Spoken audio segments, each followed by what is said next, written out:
Hello, I'm Archibald Chesterfield III. This is the Paul Pluta channel, and today I'm doing paid reviews. This review is for a discussion on Patek Philippe. So firstly, please like, subscribe, and tell your fuckhead friends about my channel. Remember, look in the description for 10 ways you can help me stay full-time on YouTube. Please remember, paid reviews. I don't fucking do shit for free, fuckers. And let's do a quick wristwatch check. Wristwatch check, fuckers. Patek Philippe. World time, yellow gold. Patek Philippe, world time, yellow gold. Hi Archie, it's your friend Anthony again from Switzerland. I have realized that there were lots of mistakes in the last email, so I've resent it. Sending $20 more and a reworked version. Request that you compare the Patek Philippe 5726 and the 5712. Hope this version of my text will be clearer. Why is the 100% stainless steel Patek Nautilus, including steel bracelets, so overlooked and sometimes hated, turned away by passionate Patek Philippe Nautilus owners? Almost no reviews on this reference on YouTube. Is it because of its quirky looks with the date at the 6 o'clock? Or is it because people have always go for the cheapest, the 5711 Jumbo, and its enhanced version, the 5712? Or the most expensive, such as the gold 5980 chronograph or a steel 5990? Is it because people dislike a mid-range Nautilus in spite of the fact that it has a very reputable medium-range complication? An annual calendar. Being a white-collar financier, I find the annual calendar to be a very useful complication, and it's easier to read than with the 5712 with its loads of simple complications and gadgets. I, for my part, believe that it is wonderful to have an annual calendar in a Nautilus with a grey dot and have a steel bracelet. Price difference between the two, the 5712 and the 5726, is about $10,000 because the 5726, the more expensive one, does a lot of difference. Please share with us your opinion on the all-steel 5726 annual calendar versus the all-in-steel blue 5712. And do you share the same opinion as mine, that the Nautilus that is being misrated by the market? Thank you, Anthony. Thank you again, Anthony, and I do appreciate high-end reviews from rich fuckers. So let's have a look at this question here. So we're basically comparing two wonderful Nautiluses. And I gotta tell you, Anthony, I think you may have misjudged the market, because I've got to be completely 100% honest with you. I'm wearing a Patek, even got Patek Philippe initialed onto my sleeve. What do I think? What is my opinion? Now, I gotta be completely honest with you. The 5726 is an absolute gem. It is a gem. And I've got to be completely straightforward. I've got to disclose to you, I used to own a 5035, which was the first version released by Patek of the annual calendar. And I got to tell you, an annual calendar is a superb complication to own. It is amazing. Very, very useful. You can use that every day. I mean, there are complications like tourbillon. What the fuck do you do with a tourbillon? Even a minute repeater. You get sick of fucking, it's a bit of a show-offy thing. And there's other type complications. How are you going to really use them? Even a chronograph. But I got to be honest with you, an annual calendar is probably one of the most useful complications of all time. I'd also suggest the world time is one of the most useful, because you can tell the time all around the globe. Now let's get back to your question here, which is the 5726, which is the annual calendar Nautilus, versus what Patek called useful complications. And I've got to be honest with you. Just stop, Anthony. There is no such thing as a basic or cheap, inexpensive Patek Philippe. They are all amazing. Okay, so please, I think you've got it wrong. See, what the thing is that Patek is such a cliche brand. It's so fucking cachet. Not a cliche, cachet brand. They don't have huge production runs, and you know, which ones are found on YouTube or on the internet? Well, there's a lot of the great unwashed fuckers out there. They don't understand these brands. And I'll have to be honest with you. What do I think? Let's just go through some of these brands here and see what I think. So firstly, the basic 5711, which is the classic 3-hand with date Nautilus. What do I think of this is sort of the first Nautilus. It is fucking amazing. That piece is beautiful. Minutes, hours, seconds, and a date function. It's the original fucking Nautilus. It's fucking sexy. It walks all over the Royal Oak. Walks all over it. It walks all over anything. It's one of the hottest Pateks of all time. It is the Daytona version. It's like the Rolex Daytona. Huge demand. Not enough of them there. They've gone crazy in recent times. It is a fucking sexy watch. It's elegant. It's fucking beautiful. There is nothing you could say about the 5711 that isn't. It is an amazing, it's a quality piece.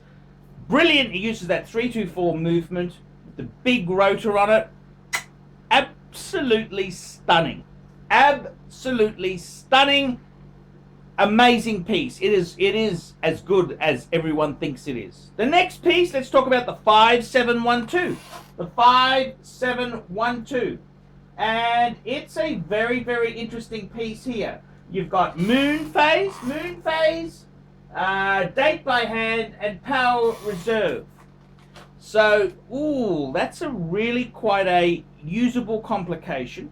The other thing about the 5712 is that it's based on a 240 movement, which uses the micro rotor. So some people would argue that movement in itself is sort of a step above the 324 movement that's in the 5711. I tend to think the 324 and the 240 movement are both legendary movements. They are amazing. I've got to be honest with you, the 5712, it is a knockout watch. It's so, it's a cool watch. It is fucking cool. I mean, you've got a Patek, which has got moon phase, power reserve. It's just done. It's very much like the layout's very similar to the Reverso Grand Date I've got. It's done in a way that just pulls. So it is a great, great watch, particularly when you consider it using that 240 movement, which that same movement is a movement that's used in things like the perpetual calendar. Then we move into the 5726, which is Patek's annual calendar Nautilus. And I've got to be completely honest with you. Make no bones about it. The date at the 6 doesn't have stick pointers. It's got separate eye windows. That's a fuckload harder to do than just have stick markers there. That is fucking hard. The 5726 is an amazing watch. It uses the 324 based movement, which was similar to what the movement I had in my 5035. It's similar to the 5146, which has replaced the 5035. It is a great movement in its own accord. Annual calendar is so usable. I think it's a bit more than just a mid-range complication. It is a fucking complication. It is a fucking You've got grand complication, then you've got complication. It's a complication. Annual calendar is fucking good. That is a very, very cool piece. Nothing wrong with that at all. And I can't criticize that in the least. And then we go into something like the chronograph, the 5980, which is a Patek chronograph, is something very, very, very special. Very special indeed. Then you've got the 5990, which is an annual calendar chronograph, which is amazing. So I got to be completely honest with you. They are all, there are no Nautilus dogs. They are all amazing pieces. I think the reason why some, you know, you're saying that you haven't seen much, it's a number of reasons why certain ones, you know, it's just cash in on the bargain. That's what I would say. Get in on the bargain if you want to do that. But personally, they're not fucking cheap. They're all fucking expensive. They are fucking dear watches. They are not cheap fucking shitters. These are very, very expensive watches for rich fuckaroonies to have. These are not for poor people. These are for rich fucking cunts to have. And I gotta be honest with you, I think all of them are fucking amazing. Which one's my favorite out of the lot there? I got a bit of a soft spot for the 5980. I must admit, I got a bit of a soft spot. But if someone gave me a 5726, the annual calendar Nautilus, I would fucking kiss their ass forever. I would rim them. I would fuck a bloke for a 5726. Without a doubt. Without a doubt. No problems whatsoever. They're all fucking amazing. Fucking gorgeous. I really, really do love them. And by all means, I think myself there, 5726, the annual calendar, that is a fucking useful complication. And the other thing is that it also has that separate eye, the way the date and the, let's have a look there. It's got the day and the month. That is so cool how it's done. And then you've got the date at the 6 o'clock. So the 6th position. That is so cool. What's wrong with that, man? That is so cool. This is a very, very cool watch. And you've got moon phase as well. Moon phase. Fuck. And also 24-hour time. Fuck. How could you not love that? How could you fucking not love that? Tell me that. How could you not fucking love that? That is a very, very cool watch. Very, very, very cool. I'd fucking love, if I had a choice of a 5712 or a 5726, what would I pick personally? Okay. Someone said, hey, which one do you want? Ignoring money. Just which one would you want? I'd probably go 5726, the annual calendar, because I've you know, if you paired it with a world time, a dress, precious metal, steel, sports, you'd have both of those two wonderful movements, the 324 and the 240 movement.